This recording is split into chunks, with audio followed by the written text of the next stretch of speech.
I'm the computer man. I'm the Macintosh man with the virus scan. Moving your files all across the land. Some Photoshop filters in After Dark. Get your Microsoft Office, express your quark. Millions of colors with a VRAM chip. How about a system crash that'll make you flip? I'm the computer man.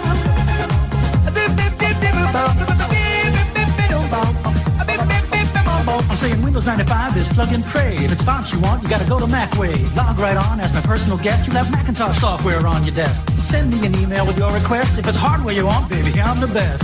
I'm the computer man. Good evening, K-Squid listeners. Good evening, Santa Cruz, Monterey, Central Coast, and beyond. My name is Luigi Opido, owner-operator of Pleasure Point Computers, right by the beach here in beautiful Santa Cruz, California. And for the next hour, I'm your tour guide into a world of wonder, magic, information, and, yeah, a lot of frustration. A lot of frustration. That's right, we're talking about the internet and the world of computing. I am your computer man. Welcome to one of the most helpful, friendly tech counters you have ever visited. I'd like to welcome you to your local radio station, your local KSQD Santa Cruz, K-Squid, 90.7 FM and online at ksqd.org. We're broadcasting live over those intertubes anywhere that everything reaches. Now, the internet reaches further and further than it did last week.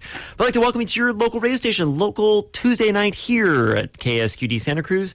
And I am stoked to be with you here tonight. If you say to yourself at any point, wow, this guy's talking a little bit quick, how am I supposed to get down all these steps?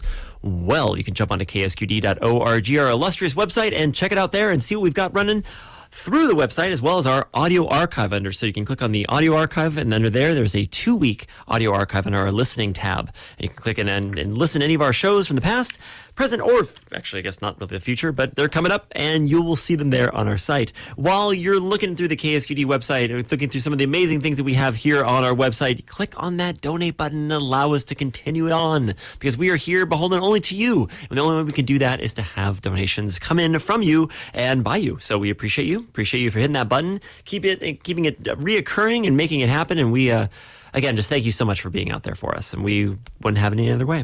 If you'd like to reach out to me after the show, you can always reach me by email, Luigi, Luigi, at ksqd.org. While we're in the studio here, you got to reach me by phone, 831-900-5773. That's 831-900-KSQD. See how it works like that? Or you can jump online to onair at ksqd.org. We got you over here as well. And we'll get that, I'm going to get that email up and running right now. Cool. We got that going. So if you want to email me on air at ksqd.org, you can get that going. Or give me the call here at the station, 831-900-5773. We're here every Tuesday night from 6 to 7 p.m. And what are we all about? Well, mostly updates, devices, new testimonials, and a lot of scams. A lot of things going on out in the world, and it's kind of turned into and morphed into different things. But we're going to be here for you in the future, and it's going to be awesome. We've got a great show tonight. So you're here every Tuesday night from 6 to 7 p.m. And again, our phone number, 831-900-5773. Okay, so one of the later scams, there's so many scams going on. We always start the show off with scams because, again, I don't like scams. And all this technology being used for negative stuff sucks. But at the same time, we've got to have this education. We've got to know what's real and what isn't. We got to know when something's coming across our bench, when something's coming across our computer. Do we know if this is something real? Is this something that we should be concerned with? Is this something we should put our time into? Is this something that I need to pay attention to? Someone recently wrote to me. They said I was sitting in a baby shower and I got a phone call, and it's someone claiming to be from Chase Bank. The fraud department, saying that someone tried to open an account in my name, attempted 2 Zelle transactions for $975 and $500. They gave me transaction numbers and all this stuff, and they gave me a number to call to complete some verification and to quote-unquote isolate my Zelle account. Didn't get any info for me. So, first of all, okay, so a lot of people I've had people ask me, not a lot, but I've had people ask me, what is Zelle? What is this type of stuff? What is the best payment solution to transfer money from one another? They're all decent. They all work well. It's just when you give those credentials to somebody else you're not supposed to, that's when there's actually a problem. The reason why we have online banking, the reason why we have online transactions and Venmo and all this stuff is because those systems do work. There is always going to be someone trying to get in there, trying to screw with the system, trying to game the system, trying to steal from the system. But for the most part, this stuff functions, and it functions well, and that's why we can use it as a society. Zelle is actually a protocol that runs inside your bank. So it's kind of weird, but also very useful. So let's say you don't have Venmo, which is a cash-to-cash type payment transaction. Like if I were to go down and buy something at the antiques show downtown and I want to pay somebody with my phone or with a digital currency, I don't have any money on me, I could Venmo them $20. I could Venmo them $15, and that transfers it out of my predetermined bank account that I've already set up. The bank that I have, that then attaches to Venmo. Venmo pulls the $15, uses Venmo as a transfer protocol to another person's Venmo, which then they have now $15 sitting in their Venmo. They can then transfer it out to their bank account, right? Or transfer it to another person with Venmo if they were purchasing something.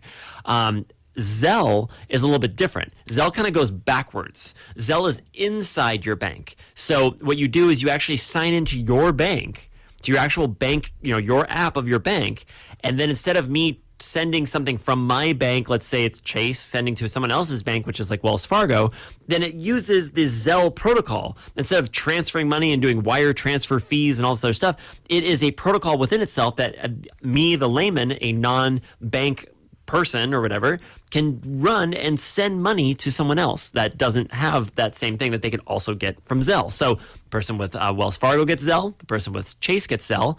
I can jump onto my Chase account and Zelle somebody money into another bank, directly into another bank account without going into the app. So it's weird. It's like this, it's going kind of backwards, because normally you would sign into an app, which then has access to your bank. This one, you're signing into your bank that has access to an app. So it's kind of backwards. So this person then said they called Chase directly, spoke to the fraud department. Whoever called me was full of it. There's no record of a new account attempt or Zelle transfers. This person did it. They did exactly what they're supposed to do. They received that phone call. They got the phone number for someone else. They hung up. They went onto their Chase app that they had on their phone. Didn't see anything weird there, but from that app, they have the contact customer support, contact the fraud department through the app. Boop. It has the correct phone number. You know you're talking to the right person. On you go. And they did talk to the right person and found out that it was bupkis. It was fake.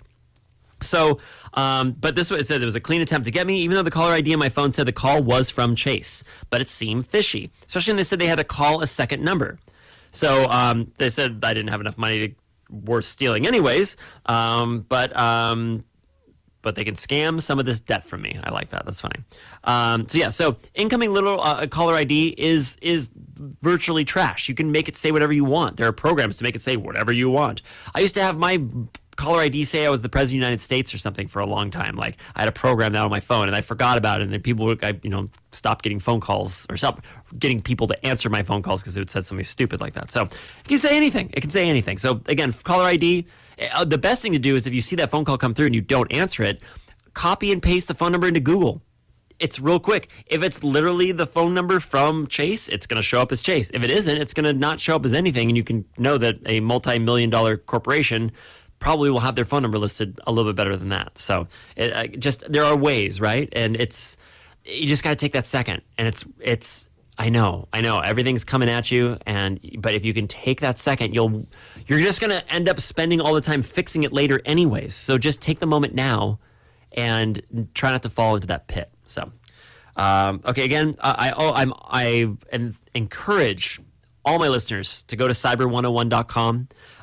They have free, high-quality cyber awareness training. And it's for everything. I had on another show that I was on, we had a assemblyman from the state, and we also had somebody that was a state senator. And we were talking about how can you get people to know what is real online and what isn't. And there really isn't any way without just pure education, like showing what's fake and what isn't. And unfortunately, a lot of people don't care. They don't want to learn that stuff. So I don't know if there has to be some type of like national ad campaign that's just bugging you with different types of things, saying that fake media is out there, fake news is out there. Don't trust your social media stuff, because the amount of videos and things that get sent, that get shown to me, that people are convinced that are real, it's just kind of sad, and it sucks, and it's disheartening. So again, Cyber 101, they cover global threats, phishing, passwords, multi-factor authentication, malware, ransomware, device security, network security, all that kind of stuff. You can focus in on something you're actually interested in, or something maybe you got hit with and you wanted to learn more. Cyber101.com. There's no data mining. There's nothing there. It's just just information in a safe place. No ads, no catches or anything like that. And it's not, I haven't made it or anything like that. It's something I found that looked like to be a very powerful resource for people who want to learn. So, yeah. And obviously, don't let people take remote control of your machine, please. I have more clients that have been with me for years. They say, oh, well, they called me and I just didn't want to bother you. I'm like, dude, why do you have me then at that point? I want to be bothered with that kind of stuff. I don't want to play cleanup because now we've got a lot of work to do, right? We've got to go through all your accounts and make sure everything's locked down. We have to make sure all your recovery accounts are set up, all your phone numbers are correct. We have to go through all the accounts you have set up with that stuff. And now we have to do that because you didn't want to bug me. You can bug me. You can bug me. You can bug me. Give me a call, right? So 831-900-5773 if you'd like to bug me now. Otherwise, always hit me up by email. Always hit me up at the shop. And shoot over emails. Blow up my email. That's fine. Send me a ton of emails. Is this fake? Is this fake? I have a number of clients who do that all the time. I have a number of clients who tell me that they should have done that and they didn't. And now they're bringing their computer to me to get a service that's going to cost them a lot of money because they didn't send me over a quick email real fast, right? Possibly. Could be, right? So do it. I'd love to hear from you. And I'd also love to go, yes, you caught it. This one's fake. Good job, right? It's just so disheartening when people come in and they got screwed with, and I can see it in their face. They're embarrassed, and I'm not looking down on you. I know you're embarrassed because you feel that you fell for it, right? And they're so good. They're so good at what they do, and yeah, you're gonna fall for it. We all do. I've fallen for things too. It happens. We're all human. We're just trying to get by, and I'm here to help you, and I would like to be able to help you, but let me help you, right? Cool. All right. No more lectures. Love you all. All right, so let's go through some of the stuff. Let's see. A couple weird things out on the news landscapes besides the obvious stuff. Okay, so let's actually go through this real quick. Okay, so first thing, Microsoft is reviving the MSN brand. The MSN brand, remember MSN? With a fresh new logo for 2024 and replaces the Microsoft Start branding and Edge. So, they said Microsoft has confirmed that it's unifying its news content services under the MSN brand once again. They called it Microsoft Start in 2021, and I didn't know what that was. No one knows what that is. So they're rebranding again. They're going back to MSN. Okay. So I don't know. They're applying new design language to the MSN Butterfly and stuff, and they're bringing more news services back. But there was also some apps that came along with it. I don't know if that's going to come along with it as well. I don't know. But MSN, Microsoft's doing some other stuff with their news. Big deal. I was also kind of looking at, because we have 4 different series of Apple M processors now in the world. The M1, M2, M3, M4s. And actually, there's also inside those the M1 Ultras, M1 Pros, M1 Max. So it's kind of curious how a lot of these kind of rated against each other. I have an M2 Mac. My M2 Mac is super fast. I honestly couldn't think of it to be any quicker. My machine boots up in like 20 seconds. I can unzip zip files very fast. It goes online super quick. No complaints. It's very fast. But they're coming out with M4s and stuff. And I get on people's machines all the time. I get on M1 machines that are still plenty fast. And even looking at someone put out a model for all the different, I'm showing you on the radio right now. That's what this paper sound. I'm looking at all the different M series of these processors, and they made a graph and a Geekbench model to show the different multi-core processor features, to show the GPU metal processor features, etc. And there's, the M, right here, if you go to the M1 Ultra for the CPU, the M1 Ultra is basically on par with, let's say, the M3 Pro, but like the M1 Ultra, there's not a lot of variance. Basically what I'm saying is if you get an M1, unless you can tell me and look at me in the eye and tell me this is why I need the M4 Ultra, I need this faster because this is, I am rendering 4-hour, AI videos and they're taking me, 25 minutes to do it and I want to do it in 15 or something. I don't know, dude. I'm not really sure. When I saw this, it led me exactly to believe that if you want an M series MacBook and you just do normal stuff, you can literally buy any of the M series out there and you'll be stoked. for real. Like you can buy an M series anything in the iMacs, M series anything in the MacBook Pros, MacBook Airs, the simple MacBook and MacBook Air and the MacBook Pro. The MacBook Pro has a fan, so it can run the processor a little bit hotter when it's really under load. But dude, these processors are rating fantastic, and the M1, just a simple M1, is still rating almost as good as the M4. That's what I'm saying right here. The M1 here, and then it goes M2, M3, M4 is literally for the CPU. I'm sorry, for the GPU, for the graphics processor, is not that much worse than the M4. The M1 and the M4 are, let's say like the M1 is rates at like 750. The M4 rates at 1500. When the M4 Ultra rates at like 2700. So I mean, yeah, you're seeing a little double it in speed. Like my M2 is right here, right about 1,000.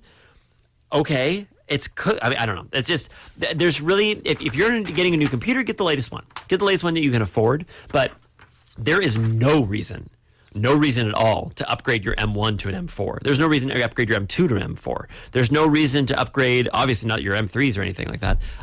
If you're in an Intel-based MacBook and you're looking at getting a new MacBook, you can wait until the M5 has come out and buy an M4. You can wait until and just buy an M2. I mean, it's to be honest, if I was in Apple's, their executive Silicon world, would be like, okay, guys, do we really need to be producing these processors every year? I mean, yeah, they're selling more machines, I guess, but like, they're great, they're fast, and the M1s are still holding on just fine. So it'll be interesting to see we've had one almost every year. So are they just gonna have like the M12, the M24, the M95? I don't know what they're doing. So interesting. So it was interesting to see what happens with that, but it's just nothing's really getting a lot faster because it already kind of started off fast. So moving on to other things, FTC's click to cancel rule is we talked about this a little bit. It's basically going through here. Someone said that there's a Monarch personal finance program, and that personal finance program says it can go through your finances. And this person said they found that they pay $510 every month on various subscriptions, like not counting things like your internet bill or fiber, that kind of stuff. Talking about Netflix, Google One, etc., Wall Street Journal, publications, etc. But there was $100 worth of subscriptions that the person said they had forgotten about and don't even need or want. So before, they had to dig through like every single one of these things, make sure you have an account, this, that, and the other, da. And today, they have a new way of doing it, this click to cancel rule that theoretically you could go through and makes canceling a lot easier. It's all kind of like the main thing, I see it all the time. They always use Planet Fitness. Planet Fitness is, I guess, one of the most robust ways of holding on to their membership base, if a nice way to put it. But they said, like requiring phone calls or in-person visits to cancel. That's no longer allowed. Like if you couldn't cancel your Planet Fitness membership without going into a Planet Fitness. There was no way to do that. So, and also they can't automatically resubscribe. They have to consent before automatic renewals take place, which is really nice. And then also, if your business gets customers by offering free trials that then convert to paid subscriptions, you'll need to clearly disclose the trial terms. So that's kind of cool too. But it's it'll be interesting to see how this rolls through and see what it comes through. But they're pushing it; it's pushing to fruition, and hopefully it becomes a thing. I really hope so. Last thing I want to talk about. Also, this is interesting. So I have a 2023 vehicle. And the car's fine, but it's got a screen. Like the whole thing is just a giant touch screen. And that includes the climate controls. That includes everything. The radio includes all the settings for the car and stuff. If that screen dies, I'm not going to be able to turn on the air conditioner. I'm not going to be able to adjust the climate control settings. There are hard buttons to make it hot and cooler, but it's mostly, and I couldn't upgrade the radio or anything if I wanted to. Everything's built into the screen. So in the last I don't know, like, so Starlink, right? Starlink, the internet service company, which is also put on by SpaceX. SpaceX has, when they first came out, their Dragon capsule, they showed all this touchscreen stuff. And I don't know if any of you out there have driven on a bumpy road trying to change the radio station on a tactile or a touchscreen device. It's near impossible unless you're resting your hand on something and then you can actually use your fingers. But I can only imagine that, there's a reason why, like on when you look at like the old Apollo missions and stuff, each one of the buttons has a guard on each side because you put your finger inside the guard to make sure you only hit that switch because you're bouncing all over the place. There's movement. On a touchscreen, there's no rigidity, no tactile space to know between one button to the next, right? So, evidently, starting in vehicles, tactile controls and buttons are making a comeback. Apple added 2 new buttons to their iPhone 16s. Stoves and things, appliances, etc., are actually returning back to knobs opposed to just these tactile switch buttons. But most importantly, car manufacturers are reintroducing buttons and dials on dashboards again, and steering wheels and stuff. It's called the rebuttonization, and it's happening on all sorts of different electronic devices, which is really nice. So back in like the early 2000s, everything was coming to they thought things were going to more of like a gesture or a speech interface. There was this one thing I remember that was really popular. There's this little, like a little black box that sits on your desk, and you're supposed to swipe your hands up and down to do movements on the screen. And that didn't catch on. Minority Report, the movie Minority Report, always had all these retina scanning things that would then talk back to you, and you're doing all these things via motion and not touching anything. And again, that stuff really hasn't come to fruition. To think, I mean, and then, like sitting in my car, is it more enjoyable to use that touchscreen than it is to when I, get in the car and I see on the physical buttons that my air conditioning is the button's pressed in and the fan is turned on to 3 because last time I was in the car it was really hot, and now it's 6 o'clock in the morning and it's 54 degrees outside or 50 degrees outside, and I don't want the air conditioning to turn on. On my new car, you're screwed, dude. You're going to turn on that thing, you're going to wait until that screen boots up, and then you can turn that stuff off. On my old car, I can see those buttons are depressed. I can actually change those settings before I apply power, right? Who knew? So it's just because we can doesn't mean we should, and it seems to be coming back around. A lot of this touchscreen stuff is going away. And the car manufacturers want these touchscreens, right? They can change the interface on a fly. They don't have to worry about individualized buttons and all the plastic and the markings and all that stuff. They just have to pay a digital designer, put it on the screen, touch it, there you go. Oh, the button's too small? Make it bigger. Make it smaller. Move it to its location. Do an update if something came out. A new feature came out. You can turn it on, turn it off. So the manufacturers want a touchscreen because you can manipulate it and change it and do all these other things with it. But the end user, it sucks. So that's kind of coming back. So that's kind of cool. The other thing I wanted to talk about, not really in the political spectrum of it, but I want to talk some electrical tariffs real quick. We've talked about this before on the show, and it was kind of a threat more before, and now it's still kind of a threat, but it might be coming more under fruition. What your electronics are going to look like costing you if all the tariffs go through that are supposedly going to go through. So there are a number of items that my listeners would be concerned with about prices and costs of things as they were to go through. One of the biggest things that I've seen that's really been pushing through are video game consoles, PlayStations, Xboxes, that kind of stuff. If you want a PlayStation, it's coming from Japan, and I think some of it's manufactured in China, but the Sony company is in Japan. So if you wanted to get a video game console, let's say the standard right now, I believe a Sony PlayStation right now is like $399. So if I were to get a PS5, PlayStation 5, right now Sony PlayStation 5 is $500. So $500 for that.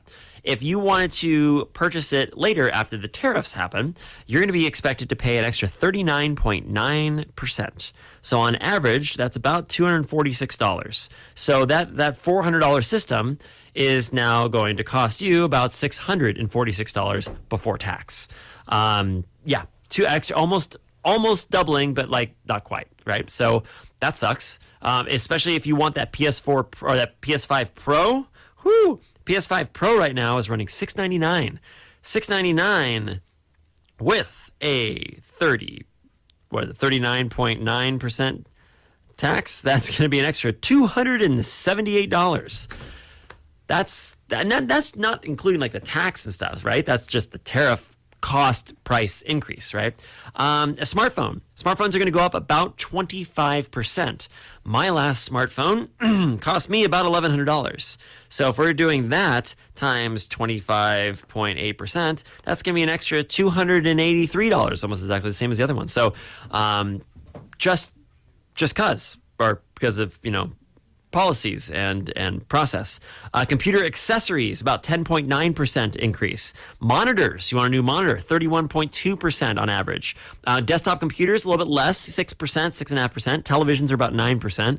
Lithium-ion batteries, which means that anything that you're going to be purchasing that has a battery in it's going to also go up. That's about 12.5%.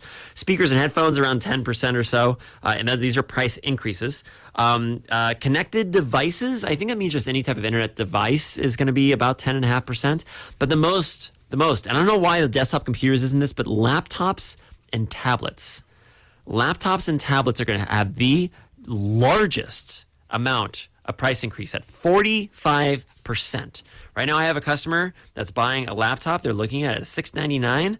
$699 would then add another $314.55. So $699, that $699 laptop now turns into $1,013 plus tax. So, ouch. I guess that they're saying that many electronics contain components that come from China, but also are assembled elsewhere. And they're not really sharing if the importers are going to pay tariffs on the Chinese rate or a much lower non-Chinese rate, depending on where they're assembled. So it's going to be interesting to see where that goes as well. Not interesting for the pocket, but it'll be interesting just to see in general just how things are going. The last thing I want to talk about, just since we're jumping all over the place and kind of complaining about money, I went on to look at the new Mac Minis that came out, the new style Mac Minis that Apple had just announced about a month or two ago. And I was looking at, I wasn't looking to purchase, but someone had said that the pricing was really weird. And, have I looked at that yet? And I said, no, I hadn't taken a look. And so got some time, went on there just to go take a look at the pricing.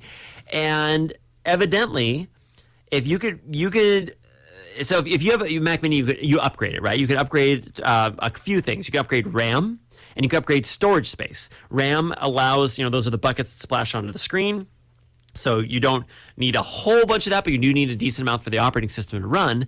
The other for storage is purely just your garage space. How many car garages do you have? How much storage space you're going to be able to hold your music and your pictures, etc. So if you bought a 16 gigabyte with RAM, 16 gigs of RAM, 256 gig solid state drive storage Mac Mini. So 16 gig, 256 gig, that's one. Or if you want to take that one and upgrade it, the costs are absolutely almost criminal. So right now, if you were to buy a 24 gigs of unified memory, let's say DDR5, it's probably DDR6, but let's go say 24 gigabytes of DDR5 memory. Just right now, just do a quick Google search, 24 gigabytes DDR5 memory. Right now, 24 gigs is $99 from our local retailer, right? $99.99. Okay. If you want, and this is upgrading, you're upgrading from 16 gigs to 24 gigs. If you want to upgrade using Apple stuff, upgrade from 16 to 24, they want an extra $200. Right now, if you were to buy 32 gigs of RAM, 32 gigabytes DDR5 just online, just to buy RAM because of the cost of RAM. 32 gigabytes is actually less because it's a more common configuration, and that's $52, $53. If you wanted 32 gigabytes of memory in your Mac and you wanted to upgrade, instead of $32, you're going to be paying a hefty $400 to upgrade. Okay, that's just that, right? Now let's say you want a little bit more storage space. Well, it comes with 256. What if you want to go up to 512? Just double your storage space. Right now, an average of a 512 gigabyte solid state drive, a SATA solid state drive, is running about $75 on average. Sometimes it's 100, sometimes it's down to 50, but about $75. If you want to go from 256 to 512, you're going to be asked to pay an extra $200. If you want to go to 1 terabyte, $400. If you want to go to 2 terabyte, $800. A 2 terabyte solid state drive right now is running about $119 at the store, about $125 our cost.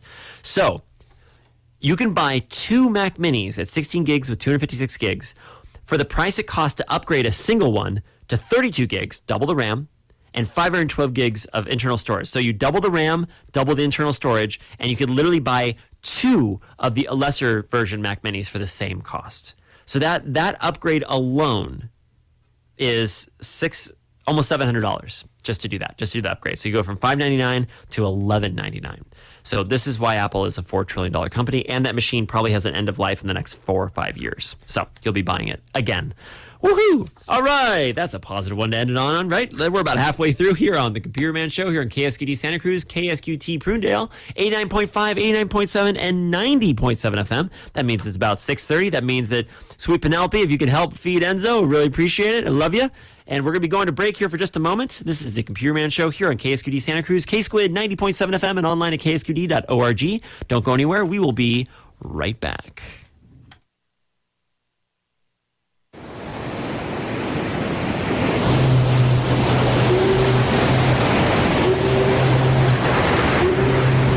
From breaking waves to the airwaves, KSQD is your source for locally focused talk and music from around the world.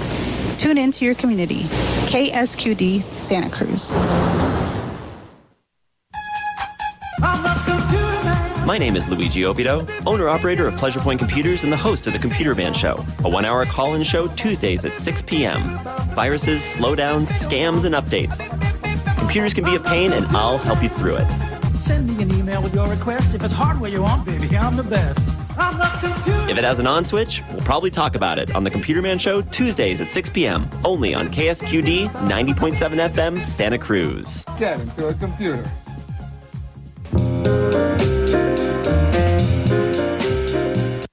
Hi, I'm Bobby Bishop, host of Be in the Night, bringing you the best I can with jazz, love songs, and soul. Join me on Tuesday evenings from 7 to 10 p.m., playing the classics straight ahead and introducing you to the latest artists and composers. That's Tuesday nights from 7 to 10 p.m. right here on listener-supported KSQD 90.7 FM, Santa Cruz. Yes, nothing better than let all this nonsense of computerness just ooze out of your ears and go right into the ocean. That's right. We're going to be talking about the amazing jazz coming up with Bobby B and Be in the Night coming up at 7 o'clock. All you have to do is let it happen to you, and we'll be going through. If you sound like we have someone call, okay, we're going to be getting to a caller here in just a minute. We're coming back here to the Computer Man Show here on KSQD Santa Cruz, K-Squid 90.7 FM, and online at ksqd.org. But first, Sorrow Optimist International of Capitola by the Sea is a volunteer organization that provides women and girls with access to the education and training they need to achieve economic empowerment. They will hold their next club meeting on Tuesday, November 12th at 4 p.m. at United Way of Santa Cruz County, 4450 Capitola Road in Suite 106. The meeting is free and open to the public. So check that out, Sorrow Optimist. And that's going to be again Tuesday, November 12th. Oh, at 4 p.m. We already missed that one. So sorry about everybody. Sorry, saw that one at the very end. Whoops. All right, well, we're going to be back here. We got a caller calling in. Let's see what's going on out in the real world. Hello, caller. How can I help you? Hi, this is Debbie. I have Debbie. called you before, and I have some questions, and I was glad to hear you talking about the new or newer Mac M drives. Yeah.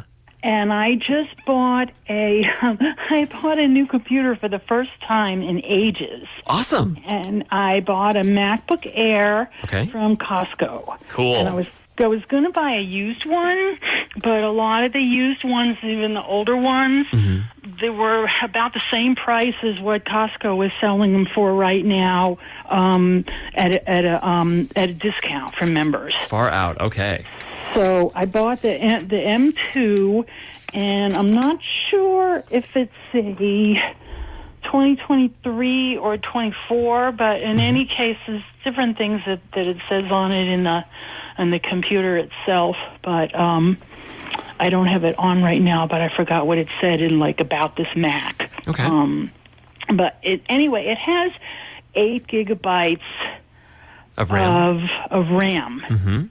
And 256 SSD. Great. But, and it turns on right away. It's, pretty much it boots up pretty much immediately. And the only thing is that I wasn't sure if I was going to, if it's going to feel slower than one with the 16 gigabytes of RAM. Ah, okay. And they didn't have that one. They did have one. They had an M3 with 16 gigabytes of RAM, and it might have even been a 512 SSD, but it was a lot more money. Right. And yes, a lot more. Do you open multiple things at once? Have 50 tabs open on Google Chrome while running Word, while listening to YouTube, while also running Apple Music, etc.? Sometimes I do. Okay. I mean, I haven't yet, but I also I do some graphic design, and I may be doing some on that computer. I'm not sure what yet. It depends on the situation. Okay. Awesome. Because I'm probably not going to get the Adobe subscription in the cloud, but I might get it temporarily. I might take a class in something I haven't done before, and then I could get the student rate for the cloud. Yeah. So, if I'm going to do it, I'm going to do it on that computer. Cool. I have older versions of the Adobe software on my older computers. Okay. And I have a Mac Mini that boots up really fast, and it's a fast computer. It has 1 terabyte of hard drive space, storage, I guess it is, and 16 gigabytes in memory. And I mean, I'm never even going to come close to running out of storage on that thing. But, I mean, I've had the Mac Mini since 2012, So yeah, I've got lots of. Yeah, and those Mac Minis have the nice Intel chipset on them, but this new M series with what's called an SoC, that system on a chip, I think it's. I have yet to really load mine up. Your M2 series, you're going to be able to sit down with an Adobe Suite open while listening to music, while also having those 50 tabs open on Chrome and do some other things. Like, I forgot that other thing was open, and the machine's going to be able to handle it. Even with just the 8 gigabytes of because I never had that little. I mean, I always got, whatever I bought, I always got it upgraded to the highest amount I could. Okay, yeah. My MacBook Pro has 16 gigabytes of RAM, and I got that added in when I bought it used, and I got the Mac Mini new from Apple in 2012. But I just maxed it out when I bought it, and it wound up costing me more than the base price, but it's been so worth it. But the only thing is that I just can't. Sometimes I just can't even get on I can't even get on a lot of websites. With this machine.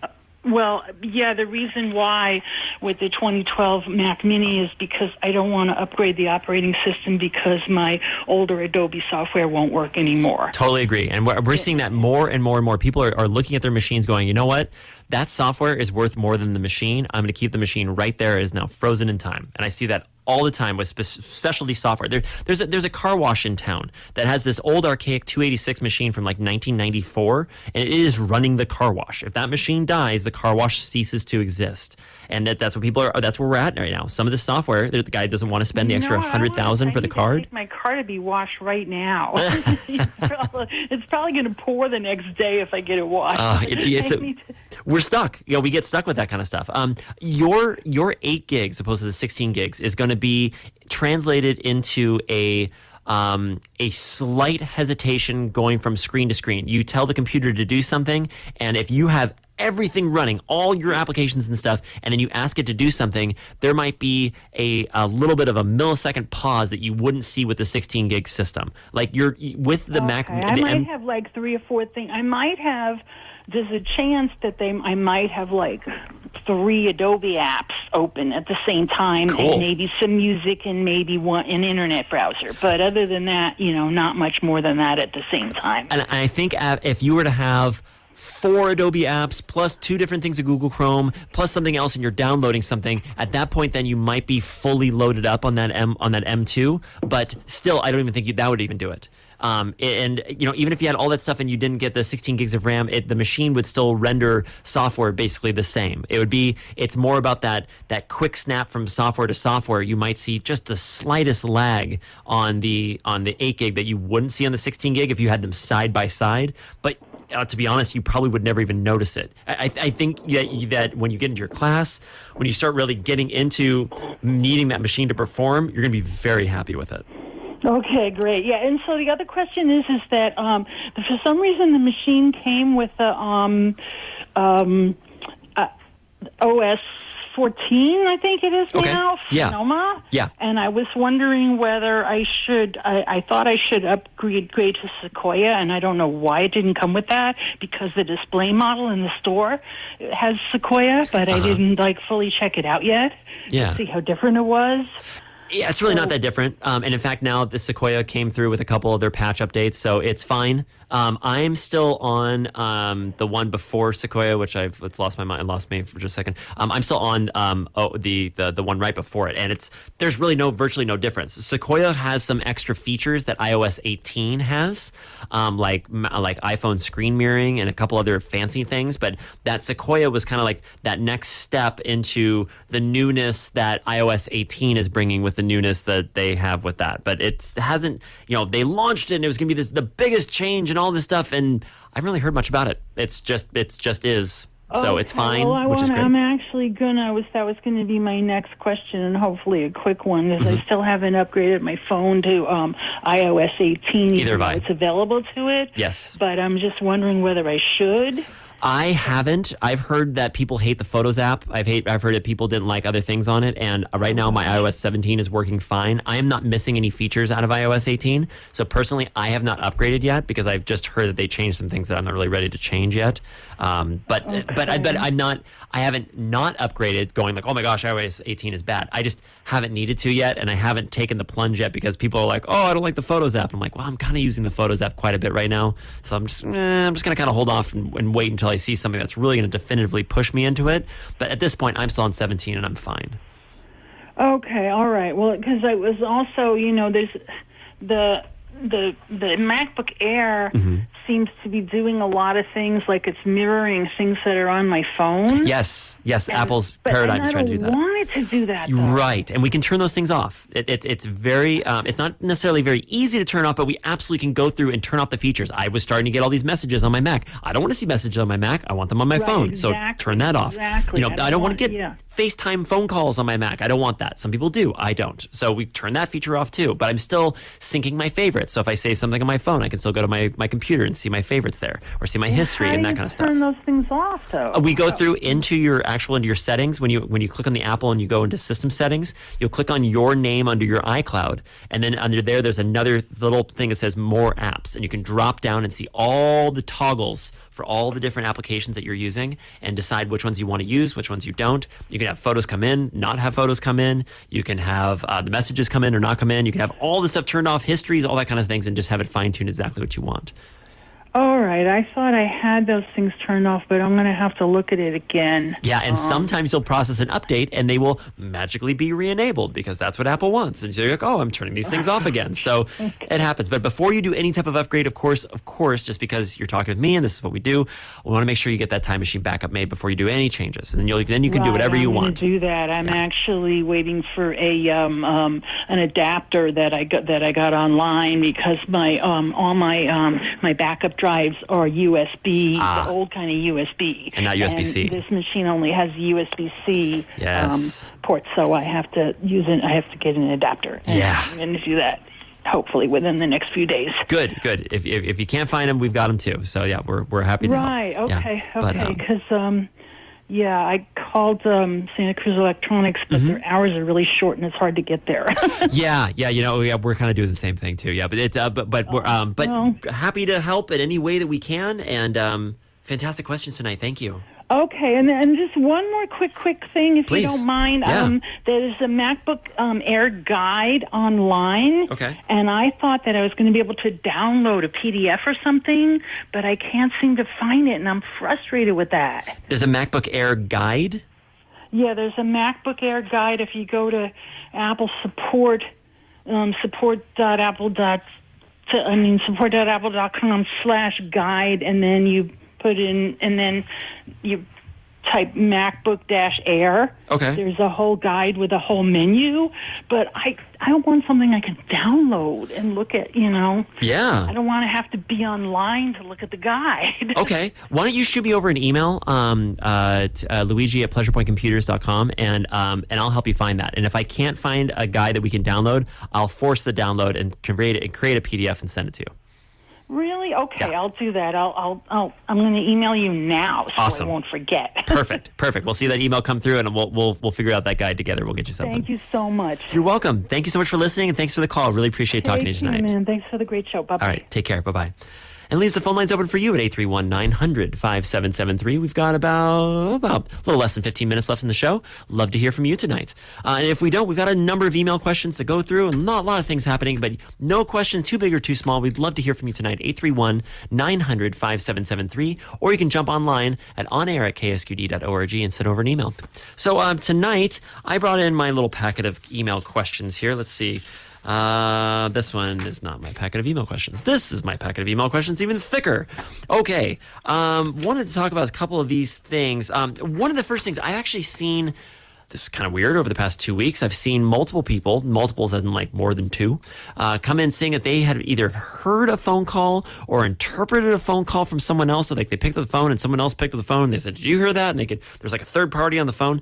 And so I went online to try to kind of find something out about that, and I found a couple people who had a similar thing, where this one person said, "My girlfriend's sister was receiving text messages from a number that I did not send." And it said, last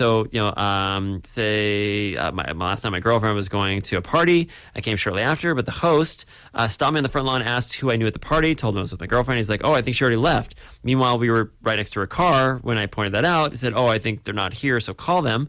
So I did, and she met me outside the rest of the night. This dude gave my girlfriend no space, told me later that he liked her or something. Being weirded out, we left. Okay. Then this morning, got text from the girlfriend asking me why I texted that to her sister who was at the party that night, sent a screenshot, blah, blah, blah, blah. And, it was all this negative stuff, and I'm really suspicious that my phone number was spoofed or something like that. Like, how is that possible? What the heck happened? It also says that that this person, that they said I read their messages at 10:35 in the morning, but the spoof messages were sent at 10:12, which means that they were before I read them, and even though they showed up. So what's going on with that? So first of all, we kind of talked about this last week a little bit. There are so many paid services out there that can send a spoof number, that can send a text message based on a phone number that's not real, that's your phone number, that actually isn't your phone number, but it's coming across as your phone number. So if it is SMS, if it's an SMS message, it can be anybody, anything. Green text, that green text boxes, it can be anything. If you have Android friends that you're on an iPhone, you get green text messages. They can be spoofed. If it's an iMessage, that is a lot more difficult to do because it's actually on a kind of a closed system. But SMS can be coming from any phone system into the system and be texted. So this dude was probably had some type of weird spoofing number and tried to get the other guy to break up with his girlfriend or something.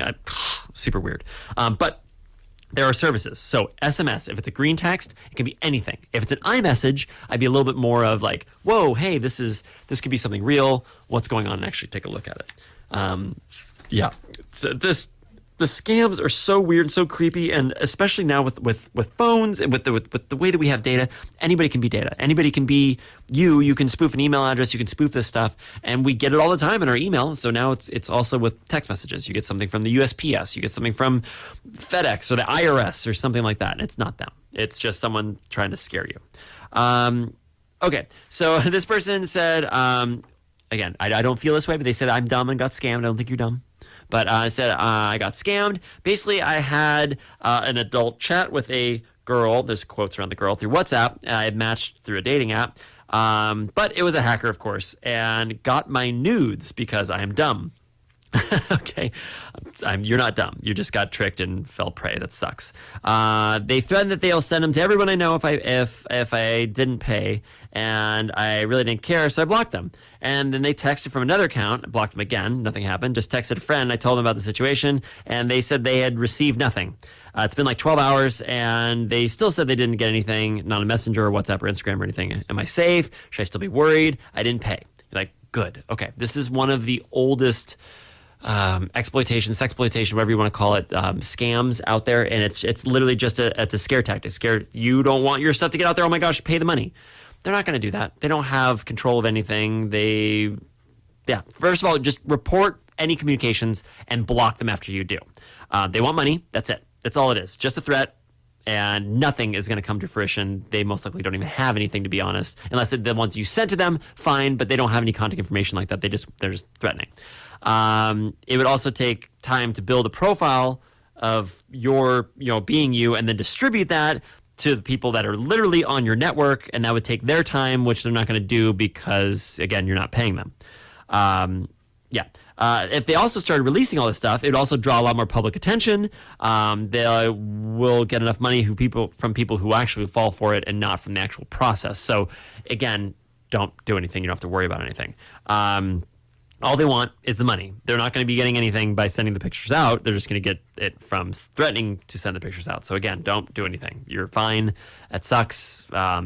Don't send nudes to people unless you want those being broadcast. But again, that person's not going to do anything, or they're threatening. It's just awful. So I'm sorry you fell into that, but it should really come up to nothing. You did exactly what you're supposed to do. Block them, report any communications, move on. IC3.gov, the letter I, the letter C, number 3.gov. There are the FBI cyber criminals complaint line. It's the way that you can actually submit a complaint if you've been screwed with online, financially or any other way. So IC3.gov, pretty important. Okay, this is the one I actually want to talk about a little bit. That first one I thought was, but this is the one I actually want to talk about. My U.S. friend called me, but the call was intercepted by another person. Said, last night I called my friend, but she found it hard to hear, so she suggested I hang up and she called me back. She has a U.S. number and is living in Canada. I am living in Canada and have a Canadian number. I answered when she called back, but it wasn't her, it was someone else. 2 Eastern European men were talking about Bitcoin and asked if I expected to be talking with someone else. She told me that when I answered the line, it went blank. It scared us both. What happened?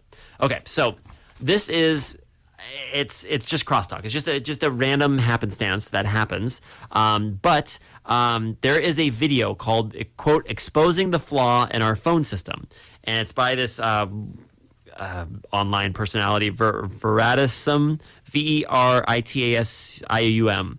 Basically, it's talking about how the phone system that we have is super outdated and insecure, and anyone that has any money can buy access into the system that will let them spoof, take over your phone calls by pretending to roam onto a network, etc.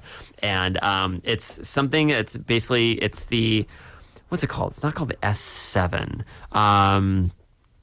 But it's a way that the protocols work, and most likely there was a crosstalk. One of the phones got connected to something else. It's happened to me before too, where all of a sudden you get this random phone call and you're like listening to someone else's phone call. You're like, what the heck is this? And you hang up, you go back, it's still on. You hang up again, you go back, and it's gone. So like something, just like a connection was made that shouldn't have been connected. It was a mistake, and then it freed up itself, went back to the way it should have, and it was gone.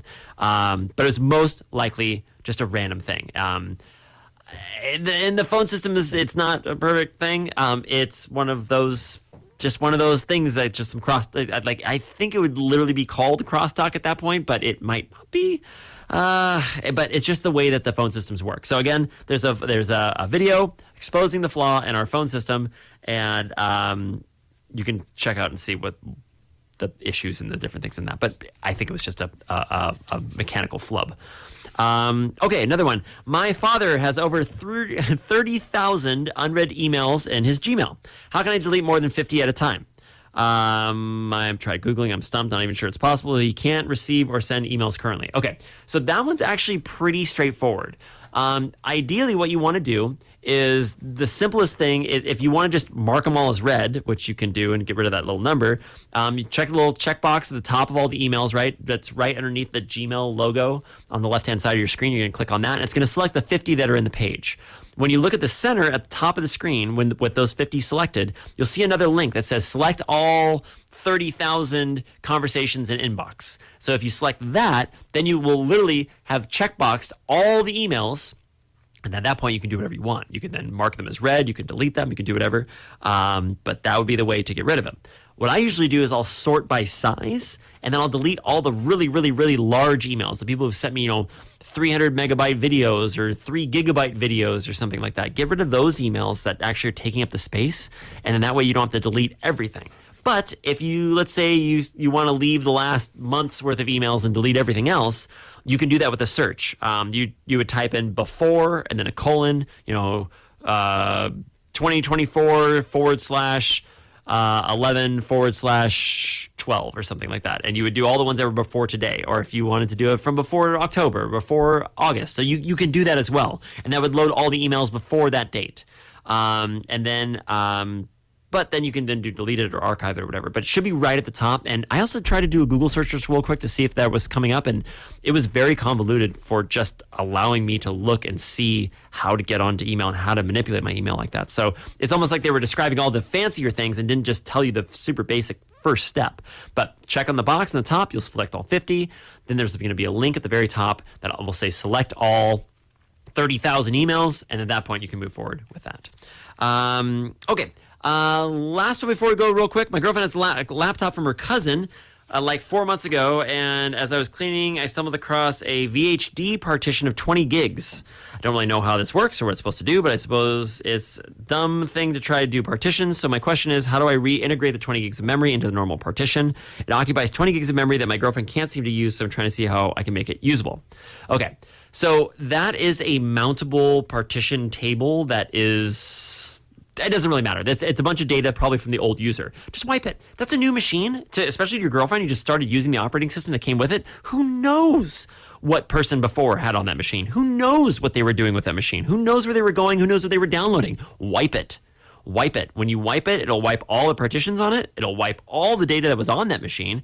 Wipe it. Get rid of it. Get rid of all that stuff that was on there. You'll start fresh with the Windows Media Creation tool that you can make for free from Microsoft. You can just download it onto an 8 gig flash drive.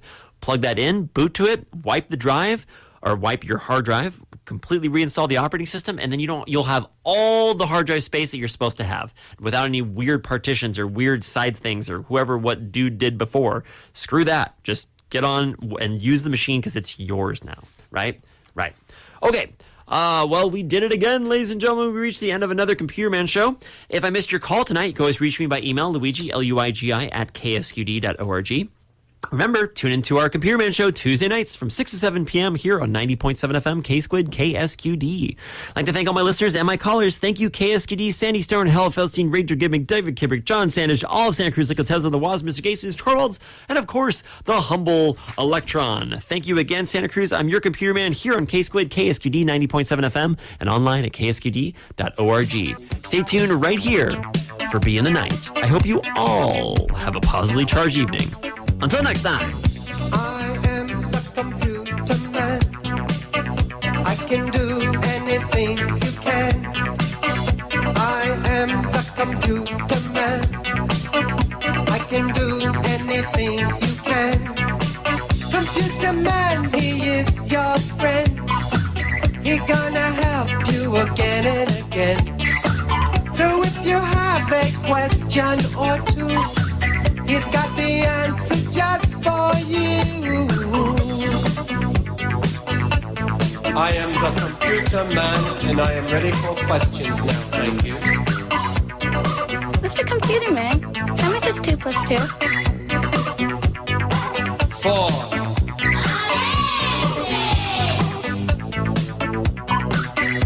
Mr. Computer Man, how do you spell cat? C-A-T.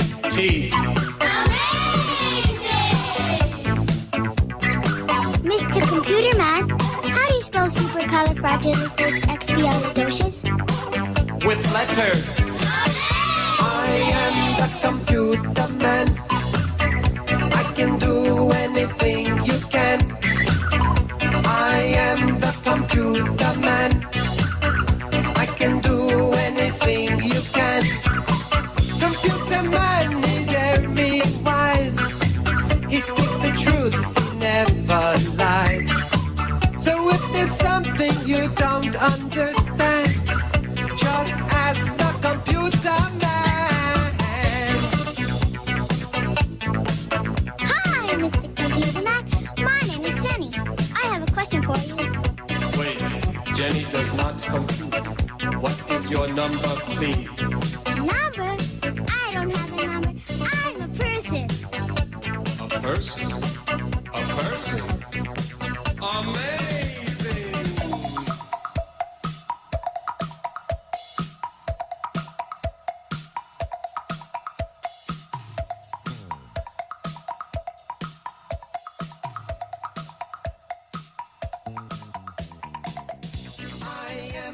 computer